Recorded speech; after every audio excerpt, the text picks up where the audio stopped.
সকলো জাতিলৈ পৰিত্ৰাণৰ আমন্ত্ৰণটো কি কাৰণে সম্ভৱ হৈ পৰিল?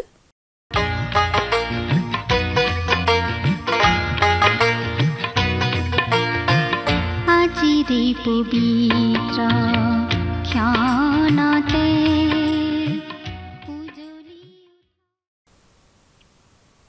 নমস্কাৰ, ভক্তিবচন অনুষ্ঠানলৈ আপোনাক আদৰণি জনাইছোঁ।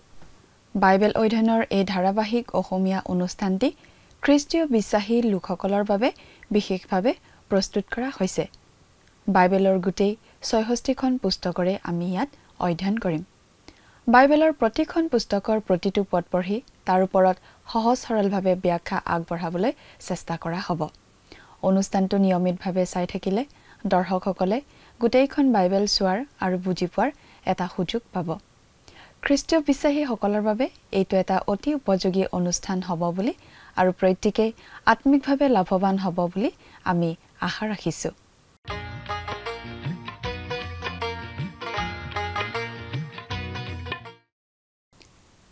প্ৰিয় দৰ্শক, এতিয়া আমি বাইবেলৰ পুৰণি নিয়ম খণ্ডৰ যিচয়া ভাৱবাদীৰ পুস্তকখন অধ্যয়ন কৰি আছোঁ।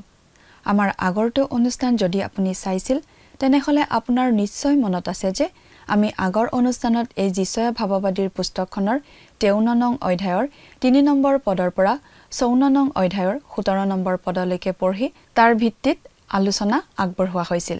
আজিৰ অনুষ্ঠানত যিচয়া পুস্তকৰ ৫৫ আৰু ৫৪ নং ভিত্তিত আগবঢ়োৱা আলোচনা আমি শুনিবলৈ পাম। প্ৰভু যীশু খ্ৰীষ্ট ৬ ঘণ্টা ক্ৰুচত আছিল। প্ৰথম ৩ ঘণ্টাত মানুহে নিজৰ জঘন্য ৰূপ দেখুৱালে। দুপৰীয়া ১২ বজাৰ পৰা তেওঁ তাত ৩ ঘণ্টা ধৰি যন্ত্ৰণাত ওলমি থকাৰ পিছত ঈশ্বৰে সূৰ্যৰ ওপৰত উৰণি টানি সকলো আন্ধাৰ কৰি সেই দৃশ্যটো আৱৰি ধৰিলে। খ্ৰীষ্ট জগতৰ পাপৰ বলিদান হৈ পৰিল।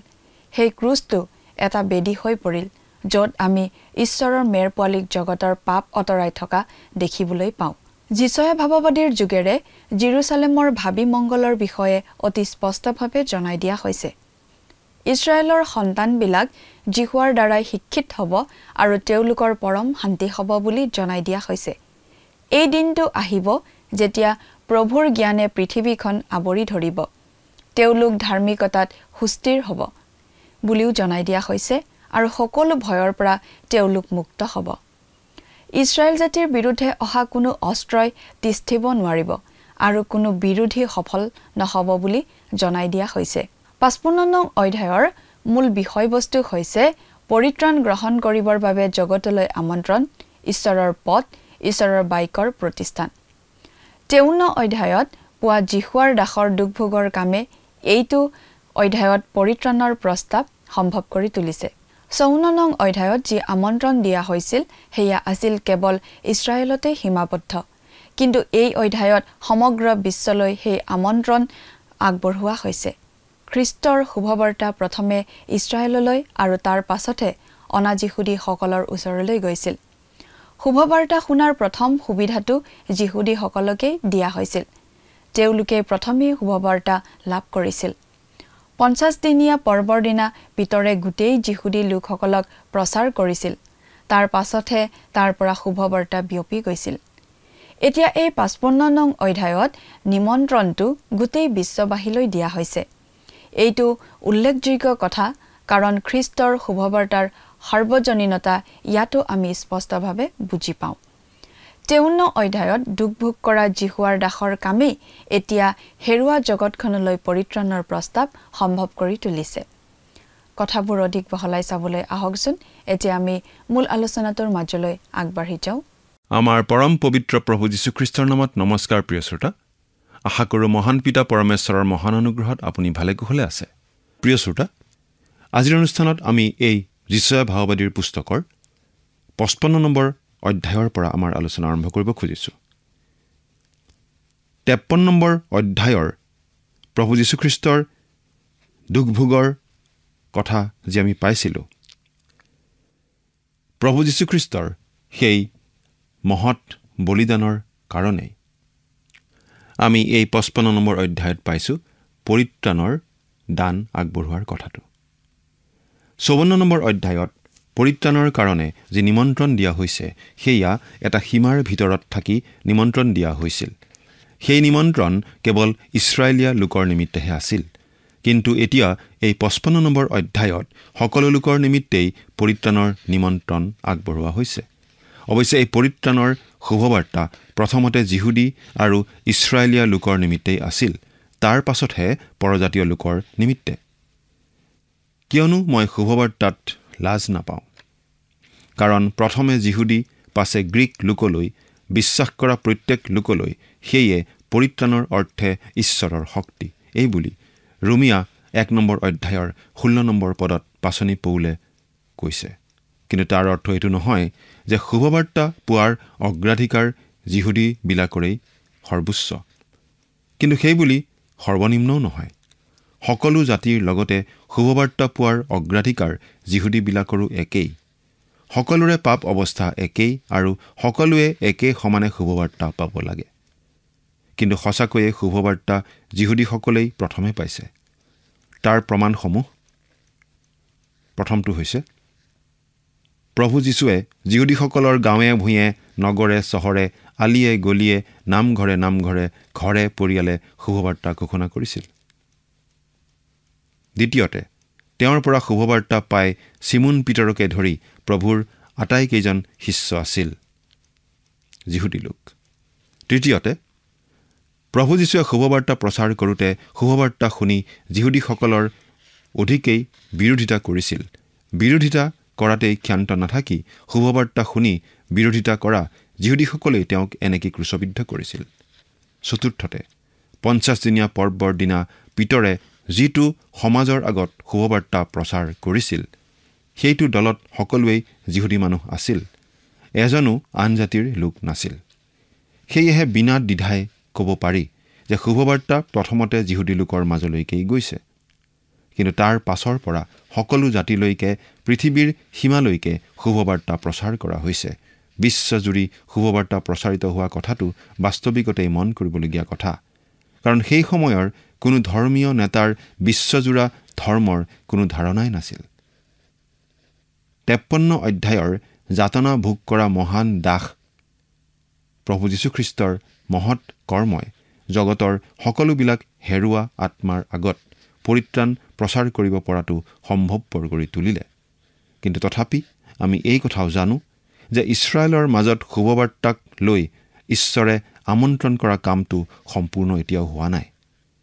কিন্তু আজি এই বিশ্বৰ সকলো ঠাইৰ, সকলো ভাষা-ভাষীৰ, সকলো কলা-কৃষ্টিৰ মানুহৰ মাজতেই এই শুভবাৰ্তা প্ৰচাৰ কৰা হৈছে। অলপ ভাবি চাওকচোন, আমাৰ নিজৰ ঠাইখনৰ, নিজৰ ৰাজ্যখনৰ কথাখিনি। আজি আমাৰ নিজৰ ভাষাটো অনাতাঁৰৰ নিচিনা ব্যয়বহুল মাধ্যমত আমাৰ নিজৰ লোকৰ বাবে এই অসমীয়া ভাষাত পৰিত্ৰাণৰ শুভবাৰ্তা প্ৰচাৰিত হৈ আছে। পৰিত্ৰাণ সাধন কৰোঁতা মহান ঈশ্বৰৰ অসমীয়া লোকসকলৰ প্ৰতি ই কম গভীৰ দয়ানে বাৰু? এতিয়া আমি 1 নম্বৰ পদৰ পৰা 5 নম্বৰ পদলৈ চাওঁ হওক। পৰিত্ৰাণৰ শুভবাৰ্তা গ্ৰহণ কৰিবলৈ ঈশ্বৰে গোটেই জগতকেই আমন্ত্ৰণ কৰাৰ বিষয়ে পদকেইটা পাঠ কৰিছোঁ, মন দি শুনিব। যিচয়া 55 নম্বৰ অধ্যায়ৰ 1 পৰা 5 নম্বৰ পদ। হে তৃষ্ণাতুৰ লোকবিলাক, তোমালোক প্ৰতিজনে জলৰ ওচৰলৈ আহা। হে ধন নথকা লোক, তুমিও আহা। খোৱা বস্তু কিনা আৰু ভোজন কৰা। এনেকি আহা, বিনামূল্যে বিনা দামে দ্ৰাক্ষাৰস আৰু গাখীৰ কিনা। কিয় আহাৰ নোহোৱা বস্তুৰ নিমিত্তে ধন খৰচ কৰা? আৰু যিহে তৃপ্তি নিদিয়ে তাৰ নিমিত্তে কিয় শ্ৰম কৰা? মনোযোগ কৰি মোৰ কথা শুনা, আৰু যি যি উত্তম সেই সকলো ভোজন কৰা, আৰু পুষ্টিকৰ বস্তুৰ দ্বাৰাই প্ৰাণ তুষ্ট কৰা। কাণ পাতা আৰু মোৰ ওচৰলৈ আহা। শুনা, তাতে তোমাৰ প্ৰাণ সজীৱ হ'ব, আৰু মই তোমাৰ লগত অনন্তকলীয়া এটি নিয়ম, দায়িদৰ আগত প্ৰতিজ্ঞা কৰা নিঃসংশয় অনুগ্ৰহবোৰকেই স্থিৰ কৰিম। চোৱা, মই তেওঁক লোকসমূহৰ সাক্ষীস্বৰূপে আৰু লোকসমূহৰ নায়ক ও অধ্যক্ষস্বৰূপে নিযুক্ত কৰিলোঁ। চোৱা, যি জাতিক তুমি চিনি নোপোৱা, এনে জাতিক তুমি আহ্বান কৰিবা, আৰু যি জাতিয়ে তোমাক চিনি নাপালে এনে জাতি তোমাৰ ওচৰলৈ লৰি আহিব। তোমাৰ ঈশ্বৰ জিহুৱাৰ নিমিত্তে আৰু ইছৰাইলৰ পবিত্ৰজনাৰ কাৰণে এনে ঘটিব, কিয়নো তেওঁ তোমাক গৌৰৱান্বিত কৰিলে। 1 নম্বৰ পদত আমি পাওঁ, তেওঁৰ পৰিত্ৰাণৰ বাৰ্তালৈ প্ৰতিজনেই কাণ পাতি যেন শুনে আৰু শুনি চিন্তা কৰে, তাৰ বাবে ঈশ্বৰে বৰ আকুলতাৰে আহ্বান জনাইছে। আৰু এই আমন্ত্ৰণ বিশ্বজোৰা, বিশ্ববিয়পা। কিন্তু এই আমন্ত্ৰণ কেৱল এক শ্ৰেণীৰ মানুহৰ বাবে। তৃষ্ণাটোৰ প্ৰতিগৰাকী লোকেই হৈছে সেই শ্ৰেণীৰ মানুহ। প্ৰিয় শ্ৰোতা, ঈশ্বৰৰ পৰিত্ৰাণৰ সেই শুভবাৰ্তাৰ বাবে আপুনি তৃষ্ণাটোৰ নে? ইয়াত নিমন্ত্ৰণ দি ভোকাটোৰ আৰু তৃষ্ণাটোৰ সকলক তিনিবিধৰ বস্তু ভোজন পান কৰিবলৈ কোৱা হৈছে, আৰু সেইবোৰ ভোজন পান কৰিবলৈ কোৱা হৈছে বিনামূল্যে আৰু বিনাদামে। বিনামূল্যে আৰু বিনাদামে কিয়? কাৰণ 53 অধ্যায়তেই আমি পাই আহিছোঁ, কালবাৰীৰ ক্ৰুচত প্ৰভু যীশুৱে সেইবোৰৰ মূল্য ইতিমধ্যেই দি থৈছে।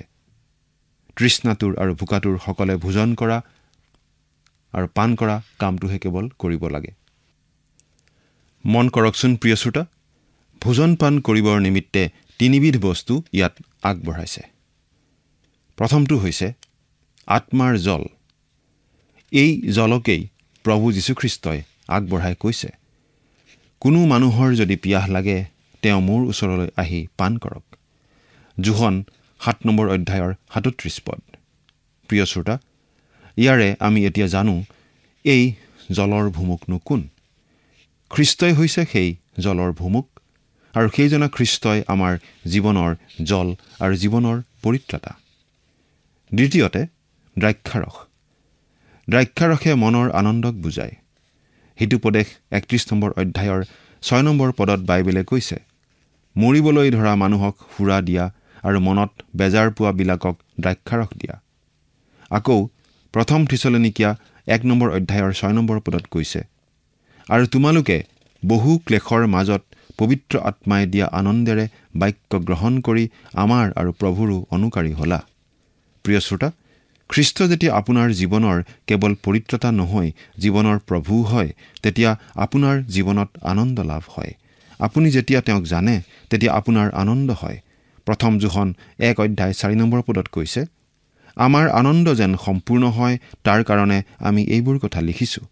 মনত আনন্দ দিয়া বাস্তৱিকতে সেয়া প্ৰকৃত দ্ৰাক্ষাৰস হয়, আপোনাৰ জীৱনৰ দ্ৰাক্ষাৰস। তৃতীয়তে গাখীৰ। পদটোত আগবঢ়োৱা এয়া তৃতীয় বিধৰ আহাৰ। গাখীৰ বৃদ্ধি আৰু বিকাশৰ বাবে প্ৰয়োজন, বিশেষকৈ শিশুৰ ক্ষেত্ৰত অতি প্ৰয়োজন। সেইদৰে আত্মিক জীৱনৰ বাবে আৰু এই জীৱনৰ বৃদ্ধিৰ বাবে ঈশ্বৰৰ বচন বৰ প্ৰয়োজনীয়। ঈশ্বৰৰ বচন শিকোৱাসকল গাখীৰৰ গোৱালসকলৰ নিচিনা।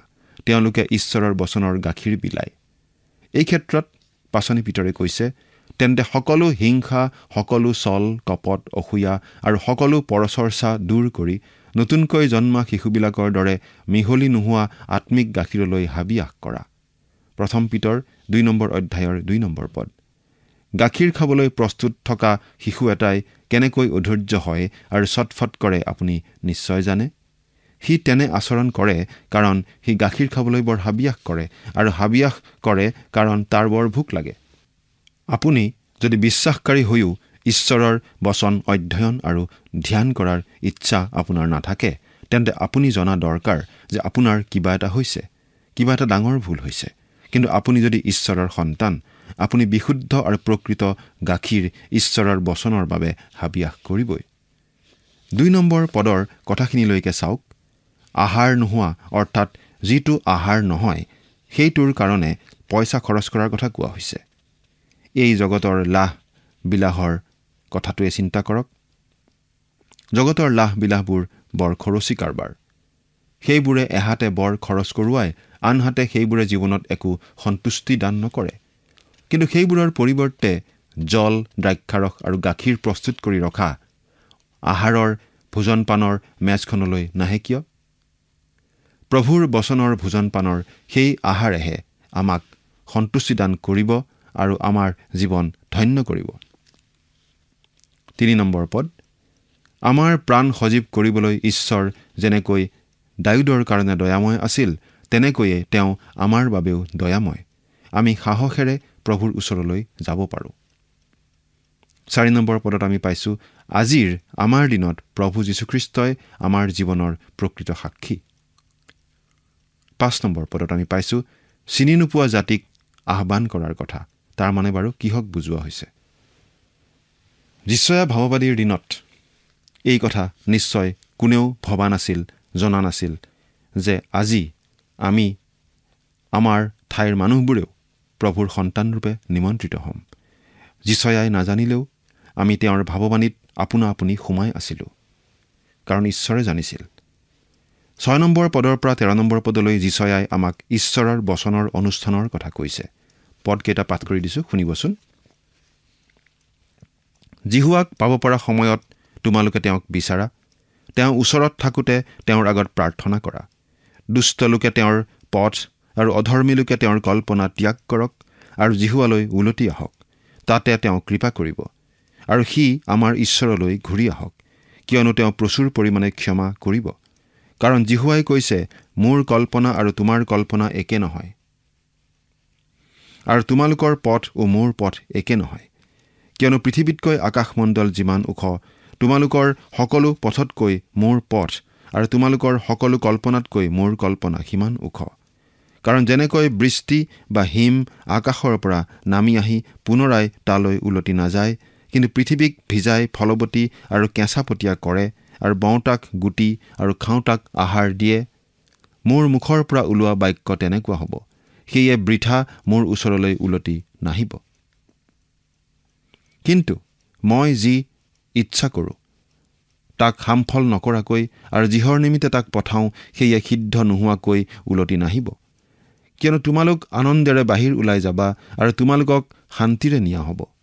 পৰ্বত আৰু গিৰিবোৰে তোমালোকৰ আগত আনন্দ গান কৰিবলৈ ধৰিব আৰু পথাৰত থকা গছবোৰে হাততালি দিব। কাঁইট গছৰ সলনি দেৱদাৰু, চোৰাতৰ সলনি মেণ্ডি উৎপন্ন হ'ব আৰু সেয়ে জিহুৱাৰ কীৰ্তিস্বৰূপ হ'ব, কেতিয়াও লুপ্ত নোহোৱা অনন্তকাললৈকে থকা এক চিন হ'ব। যেতিয়া শুভবাৰ্তা দিয়া যায় তেতিয়া তাকেই যেন শুদ্ধ নিৰ্ভৰযোগ্য ৰূপে দিয়া যায় আৰু ঈশ্বৰৰ বচনৰ প্ৰয়োজনীয়তাৰ কথাত গুৰুত্ব আৰোপ কৰি দিয়া যায়। সেইটোৱেই ঈশ্বৰৰ বচনৰ অনুষ্ঠানৰ লক্ষ্য। 10 আৰু 11 পদৰ কথাখিনিয়ে এই কথাৰ স্পষ্ট আভাস দি কৈছে যে শুভবাৰ্তা কেৱল ঈশ্বৰৰ বচনতহে পোৱা যায়। পৰিত্ৰাণটো হৈছে মানুহৰ বাবে ঈশ্বৰৰ বিনামূলীয়া আটাইতকৈ বহুমূলীয়া দান। আৰু এই পৰিত্ৰাণ প্ৰকাশ কৰিবলৈ ঈশ্বৰৰ বচনখিনি হৈছে সৰগৰ পৰা বৰ্ষিত হোৱা বৰষুণ। শুভবাৰ্তাই মানুহক পৰিত্ৰাণৰ বাবে ইটো সিটো বহু কিবা কিবি কৰিবলৈ কোৱা নাই। আনহাতে শুভবাৰ্তাটো এনে বিষয়ো নহয় যিহৰ কাৰণে দিনে ৰাতিয়ে হাবিয়াস কৰিছিল। ইয়াৰ সন্ধান পাবলৈ মানুহে অহৰহ অনুসন্ধান চলাইছিল। ঈশ্বৰৰ গুৰি পাবলৈ মানুহে গৈ পোৱাৰ পথ নিজে প্ৰস্তুত কৰিব নোৱাৰে। ঈশ্বৰৰ বাক্যৰ যোগেদি সৰগৰ পৰা পৰি থকা বৰষুণৰ নিচিনা সেই প্ৰস্তুত কৰি ৰখা পৰিত্ৰাণ মাত্ৰ গ্ৰহণহে কৰিব লাগে। বৰষুণে শস্য গঢ়া, বঢ়া আৰু ফল উৎপন্ন কৰাত যেনেকৈ সহায় কৰে, ঈশ্বৰৰ বচনেও পৰিত্ৰাণৰ শুভবাৰ্তা শুনা, বিশ্বাস কৰা আৰু গ্ৰহণ কৰাত বিস্তৰ সহায় কৰে। ঈশ্বৰৰ বচনখিনি শস্যৰ গুটিৰ নিচিনাও। যেতিয়া বৰষুণৰ পানী আৰু শস্যৰ গুটি একেলগে মানুহৰ অন্তৰত লগ লাগে তেতিয়াই ফল ধৰে। 12 নম্বৰ পদৰ মূল ভাৱটো এইটো যে বৰষুণ পোৱাৰ পাছত ঈশ্বৰৰ নামৰ প্ৰশংসাৰ সেউজীয়া আৱৰণেৰে পৃথিৱীয়ে অফুৰন্ত সঁহাৰি জনায়। প্ৰভু যীশুৰ 1000 বছৰীয়া ৰাজত্বৰ কালত এনে আনন্দ সম্বলিত সঁহাৰিৰে পৃথিৱীয়ে প্ৰভুৰ প্ৰশংসা কৰিব এইদৰে। কিয়নো এতিয়ালৈকে গোটেই সৃষ্টিয়ে প্ৰসৱ বেদনাৰ দৰে দুখ কষ্ট পাই একেলগে কেঁকাই আছে, ইয়াক আমি জানো। ৰোমিয়া 8:28 পদ।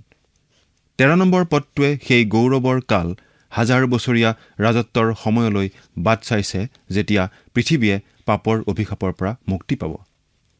ইয়াত কাঁইট আৰু চোৰাতৰ দ্বাৰাই পাপৰ অভিশাপক বুজোৱা হৈছে।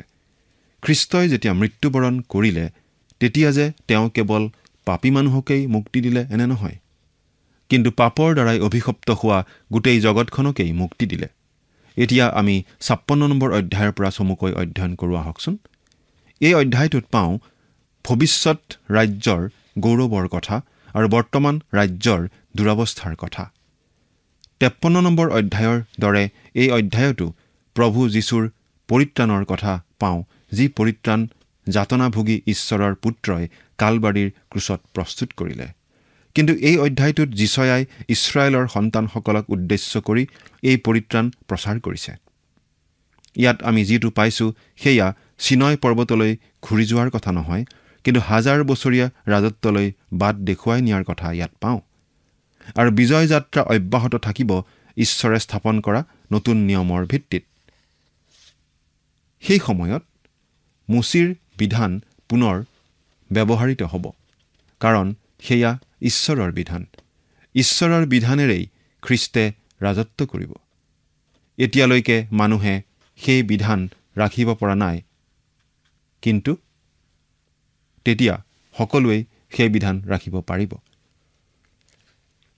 এই অধ্যায়টোত এটা ব্যতিক্ৰম দেখা পোৱা যায় যে ইয়াত ঘটনাৰ ক্ষেত্ৰত নহয়, কিন্তু নৈতিকতা, ভাৱবাণীৰ ওপৰত নহয়, কিন্তু প্ৰায়োগিকতাৰ ওপৰত জোৰ আৰোপ কৰা হৈছে। এইবোৰ আমাৰ জীৱনত প্ৰভাৱ পেলাবলগীয়া কথা হ'ব লাগে। এই অধ্যায়ত ভাৱবাদীজনে সেই গৌৰৱৰ দিন প্ৰভুৰ 1000 বছৰীয়া ৰাজত্বৰ কাললৈ চকুৰে চাই পঠিয়াইছে। অধ্যায়টোৰ 1 নম্বৰ পদৰ পৰা 8 নম্বৰ পদলৈ আমি পাওঁ ভৱিষ্যত কালৰ আহিবলগীয়া সেই গৌৰৱৰ দিনৰ কথা। পদকেইটাৰ বাণীখিনিৰ চমু ব্যাখ্যা আমি আগবঢ়াম, কিন্তু আপোনালোকে পদকেইটা যাতে নিজে পঢ়ি লয়। 1 নম্বৰ পদৰ মতে ভাৱবাদীজনে হয়তো ভাবিছিল যে 1000 বছৰীয়া ৰাজত্বৰ কালখিনি অতি সোনকালেই আহিব, কিন্তু সোনকাল বা পলমকৈ হ'লেও সেই কালটো ইছৰাইলৰ জাতীয় পৰিত্ৰাণ হ'ব আৰু ন্যায় আৰু ধাৰ্মিকতা সকলো ঠাইতেই বিৰাজ কৰিব। 2 নম্বৰ পদৰ বিশ্ৰামবাৰৰ পুনৰ পালনৰ কথা কোৱা হৈছে, কাৰণ সেইদিনা মোচীৰ বিধান ব্যৱহৃত হ'ব। আজি আমি অনুগ্ৰহৰ দিনত, সপ্তাহৰ প্ৰথম দিনত প্ৰভুৰ আৰাধনা কৰোঁ, কিন্তু সৰগত সদায়েই প্ৰভুৰ আৰাধনা কৰিম। 3 নম্বৰ পদৰ কথাখিনি অতি সুন্দৰ কথা। সেইদিনা ইছৰাইল আৰু পৰজাতিৰ মাজৰ পাৰ্থক্যৰ উপলব্ধি আৰু নাথাকিব। কেনেধৰণৰ মিলনৰ ব্যৱস্থা থাকিব আমি নাজানো যদিও ই যে অতি সুন্দৰ হ'ব সেইটো হ'লে জানো। পংগু আৰু অচিনাকি সকলোৱেই নিমন্ত্ৰিত হ'ব, কাৰণ অচিনাকি আৰু বিদেশীক নতুন অন্তৰ দিয়া যাব আৰু সেইখন অন্তৰেৰে তেওঁলোকে প্ৰভুক ভাল পাব পাৰিব। প্ৰভুৰ মন্দিৰত এতিয়া সকলোৱে আৰাধনা নকৰে, তেতিয়া সকলোৱে কৰিব। প্ৰভুৰ 1000 বছৰীয়া ৰাজত্বৰ সেই কালত সকলো দেশৰ, সকলো জাতিৰ নিমন্ত্ৰিত আৰু সত্য ঈশ্বৰ প্ৰেমী লোক সকলোৱেই তাত থাকিব। এতিয়া অধ্যায়টোৰ 9 নম্বৰ পদৰ পৰা 12 নম্বৰ পদত আমি পাওঁ বৰ্তমানৰ ৰাজ্যৰ দুৰৱস্থাৰ কথা। এই পদকেইটাত বৰ্তমানৰ ৰাজ্যৰ দুৰৱস্থাৰ বিৱৰণ ইমান স্পষ্ট যে ইয়াৰ ব্যাখ্যাৰো আচলতে প্ৰয়োজন নহয়। কেৱল মনত ৰাখিলেই হ'ল যে এয়া বৰ্তমানৰ ৰাজ্যৰ দুৰৱস্থা। পদকেইটা পাঠ কৰি দিছোঁ, শুনিবচোন। হে আটাই বনৰীয়া জন্তুবিলাক, এনেকি হে জাৰণিত থকা আটাই জন্তুবিলাক, খাবলৈ আহা। তাৰ প্ৰহৰীবোৰ অন্ধ, সিহঁত আটাইবোৰ জ্ঞানশূন্য, সিহঁত আটাইবোৰ ভতুৱা কুকুৰৰ নিচিনা, ভুকিব নোৱাৰে। সিহঁতে সপোন দেখি থাকে, শুইয়ে থাকে আৰু টোপনিপ্ৰিয়। এনেকি সেই কুকুৰবোৰ খকুৱা, সিহঁতে কেতিয়াও যথেষ্ট আহাৰ পাব নোৱাৰে, আৰু ভেড়াৰখীয়াবোৰেই অবুজ, সিহঁত আটাইবোৰ সকলো ফালৰ পৰা লাভৰ নিমিত্তে নিজ নিজ বাটলৈ ঘূৰিল। সিহঁতৰ এজনে আনজনক কয়, মই দ্ৰাক্ষাৰস আনো, আহা আমি সুৰাপান কৰি মতোৱাল হওঁ। আজি দিনৰ নিচিনা কাইলৈকো অতি বৰ দিন হ'ব। প্ৰিয় শ্ৰোতা, বৰ্তমানৰ এই দুৰৱস্থাৰ পৰা মুক্তি পোৱাৰ আমাৰ সেইসকলৰহে আশা আছে, যিসকলে মুক্তিদাতা প্ৰভু যীশুখ্ৰীষ্টৰ আশ্ৰয়ত আজি আছোঁ। প্ৰভু যীশুখ্ৰীষ্টত আশ্ৰয় লোৱা লোকসকল প্ৰকৃত অৰ্থত মুক্তিপ্ৰাপ্ত লোক। প্ৰভু যীশুত বিশ্বাস কৰি আপুনি বাৰু তেওঁৰ সেই মুক্তিপ্ৰাপ্ত লোক হৈছেনে চিন্তা কৰি চাওকচোন ঈশ্বৰে আপোনাক আশীৰ্বাদ কৰক আমেন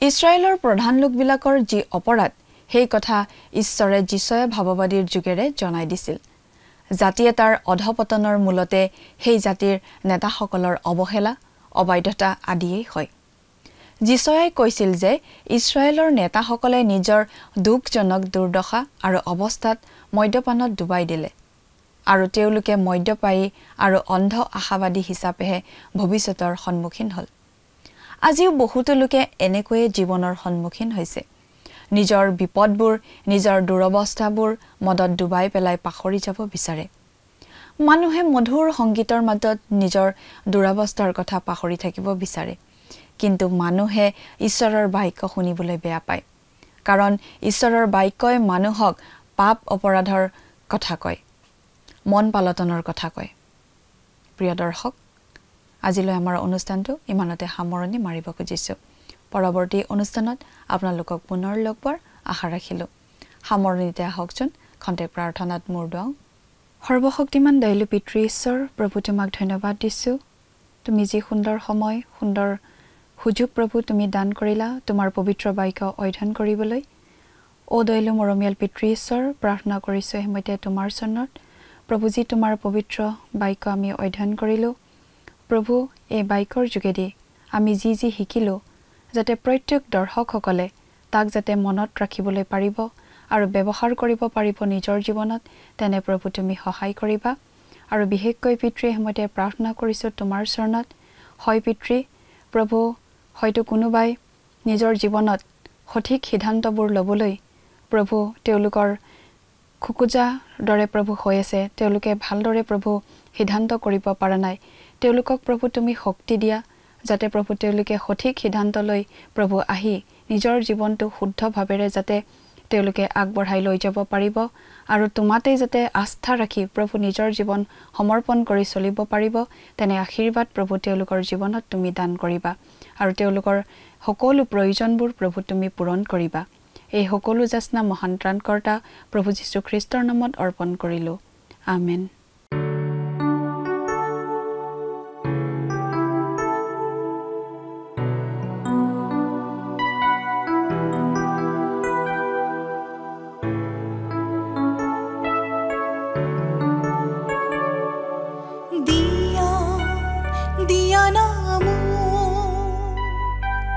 দৰ্শন তোমাৰে প্ৰভু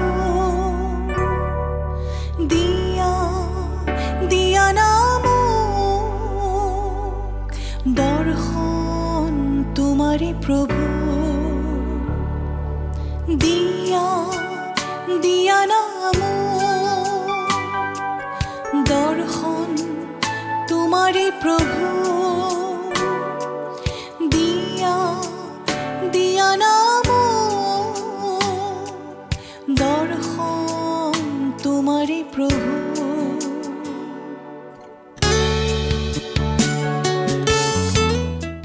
প্ৰিয় শ্ৰোতা দৰ্শক আশা কৰোঁ ভক্তিবচন অনুষ্ঠানটি উপভোগ কৰি আপোনাৰ নিশ্চয় ভাল লাগিছে এই বিষয়ে আপোনাৰ মতামত জানিব পাৰিলে আমি নথৈ আনন্দিত হ'ম আপোনাৰ যদি আমাৰ এই অনুষ্ঠানটি উপভোগ কৰি ভাল লাগিছে তেন্তে অনুগ্ৰহ কৰি আমালৈ এটি মিছ কল দিয়কচোন আপোনাৰ এটা মিছ কল আমাৰ বাবে অতি মূল্যৱান প্ৰতিটো মিছ কল দিয়া সকলৰ মাজৰ পৰা এজন বিশেষ দৰ্শকক বাছি লৈ সপ্তাহৰ শেষত পুৰস্কৃতও কৰা হ'ব মিছ কল দিয়া নম্বৰটো হৈছে 0444908124 আপোনাৰ যদি কিবা প্ৰাৰ্থনাৰ বিষয় থাকে বা অধিক জানিবলৈ ইচ্ছা কৰে তেন্তে টেলিফোনৰ মাধ্যমেৰেও আমাক যোগাযোগ কৰিব পাৰে আমাৰ টেলিফোন নম্বৰটো হৈছে 7429840242 আপুনি আমালৈ